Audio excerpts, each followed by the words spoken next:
సాయి భారతి కథామంజూషానికి స్వాగతం అండి. అందరికీ నమస్కారం. మంచి మంచి జోకులకై మరియు కథలకై తప్పక నా ఛానల్ని లైక్ చేసి సబ్స్క్రైబ్ చేసి షేర్ చేస్తారని భావిస్తూ ఇవాల్టి జోకులు. ఏంటోయ్ తాయారు, ఇవాళ ఓ టైప్ ఆఫ్ రకంగా కనిపిస్తున్నావు అంటూ మీదకెళ్ళాడు కాంతారావు. అంతే కొంగర జగ్గయ్య గారిలాగా కంగుమని మోగింది తాయారు గొంతు. ఆ కంటి శుక్లాల ఆపరేషన్ చేయించుకోమంటే విని చావరగా అది పని మనిషి రంగి, నేను ఇక్కడ చచ్చా అంటూ బర్ర బర్ర కూరలు జరిగింది తాయారు బిక్క చచ్చిపోయిన పని మనిషిని రంగిని చూస్తూ. ఓ కాంతారావు గారు, తొందరగా అక్కడి నుంచి వెళ్ళండి సార్, లేకపోతే మిమ్మల్ని కూడా తయారు గారు తరిగేస్తుంది మరి. పరమేశం చాలాసేపటి నుంచి భార్యతో గొడవ పడుతున్నాడు. పెళ్ళం కూడా తగ్గేదేలే అంటూ గొడవ ఆపకపోయేసరికి మెరుపులాంటి ఆలోచన వచ్చింది. నువ్వు చాలా అందగత్తెవి తెలివైన దానివి అయినంత మాత్రాన ఏమన్నా చెల్లుతుందని అనుకోవద్దు అన్నాడు. అంతే స్విచ్ నొక్కినట్టు ఒక్కసారి ఆమె మాట ఆగిపోయింది.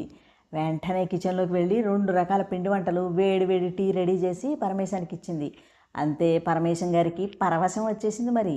ఏంటోనబ్బా, ఆడోళ్ళు ఏ విషయంలో ఎలా ఉన్నా ఒక్క అందం విషయం పొగిడేసరికి మురిసి ముక్కలైపోతారు. అదే ఆడోళ్ళ ఈకు పాయింటు.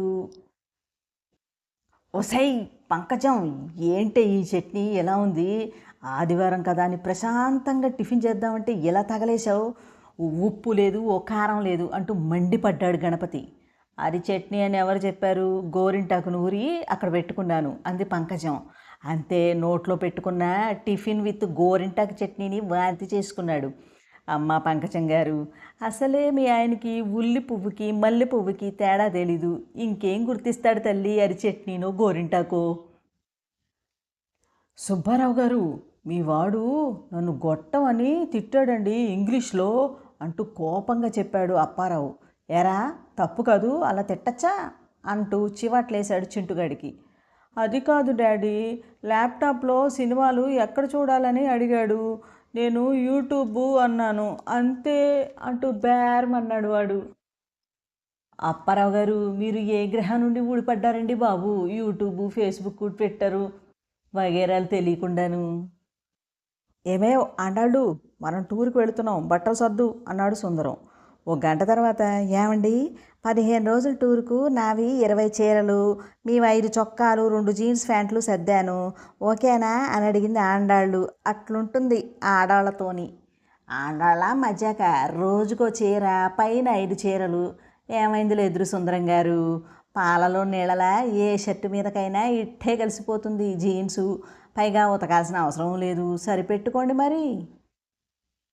వదినా, ఇది విన్నావా? ఎదురింటి పంకజం వాళ్ళ ఆయన కోమాలోకి వెళ్ళాడుట అంది సుందరమ్మ. అంతేలే వదిన, వాళ్ళు మా బాగా డబ్బులున్న వాళ్ళులే, ఎక్కడికైనా వెళతారు అంది సాంప్రదాయని శుద్ధపూసైన వెంకటలక్ష్మి గారు. అంతే సుందరమ్మ తల్లోంచి పిచ్చికలు లేచాయి. అర్థమైందా మీకు ఎందుకు లేచాయో?